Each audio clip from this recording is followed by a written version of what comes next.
I want to talk to you about new neural pathways. Of course, I'm sure you're aware that research on the brain is taking off in a way that it hasn't ever before, has taken off. And though our understanding of the way the brain works is new, what we've learned already is extremely powerful. We're at a primitive stage of what could be known, but we know some things that make a huge difference. One of the things that we really know is expressed by a kind of little mantra that's become a cliché, and that is cells that fire together, wire together. That little slogan means that if you connect one neuron with another neuron in the brain, you've created a little pathway there, but it's not much of a pathway. It's like it's happened once. If you continue to fire those neurons in the same pattern, in the same order, that neural pathway will get to be like a very wide boulevard, if not a superhighway.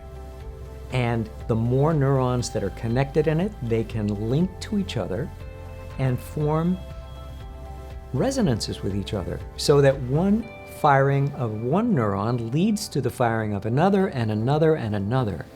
And you can put that to work for you.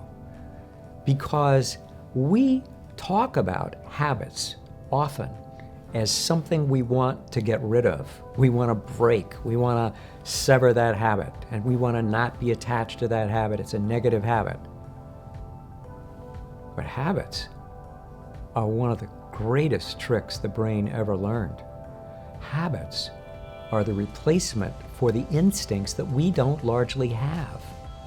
We get choice over our behavior. We get to choose.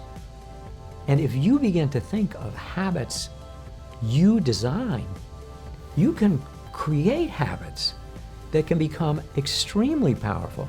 And if they don't have to immediately go up against existing habits and try to conquer them, because you take a brand new habit and it will never win a battle against an old existing habit unless new neurons are being fired.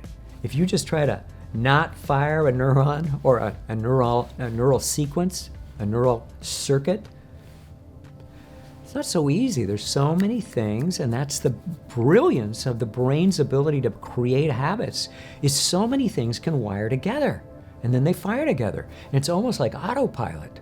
And in a groovy way, it is autopilot. You can do a lot of things. You can brush your teeth without giving it a lot of thought, and you'll get the job done. If you put attention on the floss, and as you brush your teeth, you pay attention, it's clear you'll do a more thorough and a better job. And you'll strengthen the habit of doing it really well. I didn't use an electric toothbrush for a long time because I thought, why would I, you substitute something electric for my good hand? But, I had a very attractive dentist who convinced me that it would be a good thing for me to do. And I did it, and she told me exactly how to do it to get the maximum benefit and to save my teeth. I began to do it, and I close my eyes sometimes and almost meditatively go over each surface. And the more attention I put on it, the more I fire neurons that get stronger and stronger and stronger, and the better the pathway is, so that I could do it quite well with no conscious attention paid. Now, if you drive a car and you're like me, you may have gone 50 or 60 miles and barely noticed the road consciously because you were caught up in thought. It scares me sometimes, but it's true. And nowadays I understand the way I'm built well enough to know that if somebody's riding in the car with me, they don't talk.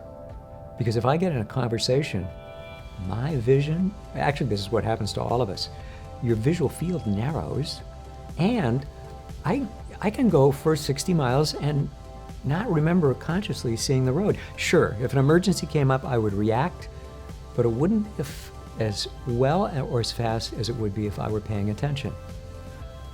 By paying attention and setting in new pathways, you strengthen them and you create habits by design instead of accumulating ones on autopilot or bringing ones with you from the archival distant past. Don't be a victim of existing habits, but don't always go to the trouble of trying to break them. They're resistant and they're sturdy. Find a way to create a new habit that cuts a path through new parts of the brain. You can do this. It is really easier than you think. It's beautiful, it's lovely, and you'll have habits you chose instead of ones you accidentally developed and didn't even know you were doing it. Since you're a high achiever, you may know about this. High achievers often hit a wall. They're going along, they're having one success after another, and then suddenly something happens and they grind to a halt. And it's confusing because they're not sure what it is they've done wrong, if it's anything. They just know that they're not moving anymore the way they're used to moving, the way they have moved in the past. If you've run into like what seems like a ceiling over you, and you're kind of in a fog and you're mystified as to what's getting in your way, you can even kind of slide into a swirl of doubts and wonder if you've ever really achieved anything significant at all, and whether any of your amazing achievements that you've done were anything but kind of fronting or a little bit of a fraud. That is really negative and pernicious, and it doesn't have to be that way. I want you to go get a free report from me. Go to drkenchristian.com/breakthrough and receive from me this free report with action steps that are going to tell you exactly what to do now to get you going.